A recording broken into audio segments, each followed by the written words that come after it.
I have read many great manga with worlds that are so awesome. Manga generally takes the top prize of world building in all of fiction, in my opinion, but there is one story that has created a world so amazing, a world that elevates the story so much, and a world so vast the possibilities are endless, and that world is the world of One Piece. This video will explore what makes One Piece's world building levels above any other manga in my opinion, and why it is so great in the first place in ways you might not have realised whilst reading. Whenever we leave an island in One Piece, that island is never forgotten. The characters of the island come back later in the story and always make impressive reappearances. This could be the Reverie, the Revolutionary Army being a bank off the island now, people reacting to the news of the world and mainly Luffy, or even characters and islands coming into future arcs such as Big Mom and Wano. I love this, as not many other mangas I know do this, and each time I see an old face in a chapter, I just feel very excited and really impressed at how well Oda can keep involving old characters and islands into the story. To make it feel that everywhere we went previously in the One Piece world mattered, this also makes the One Piece world incredibly unpredictable. For example, seeing CP9 in the Reverie as CP0, or in general being very exciting as you don't know what will happen. And in general, perhaps the most effective arc in One Piece to me, the Reverie, really utilising this fantastic idea of keeping characters in the story to create what I imagine to be an incredible, unpredictable week-to-week chapter experience during the Reverie arc.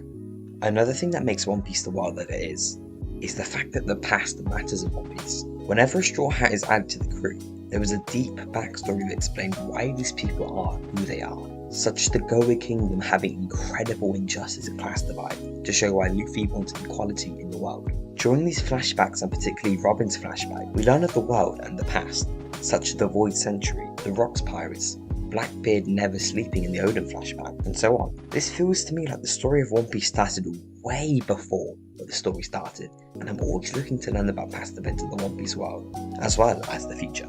The main thing I love about One Piece world building are the world forces. The world forces are the Marines, Revolutionary Army, Pirates, and the world government, and they are always being explored and developing in some way in the story. The Revolutionary Army going to declare war on the world government at the Reverie, showing all the new captains' powers. The Marines recruiting in 2 new admirals of Ryokugyu and Fujitora, and Marineford moving to New Marineford, Blackbeard getting stronger, and Luffy causing disturbance in the pirates' world as he does, and most importantly, the world government having Ian the leader and a giant straw hat.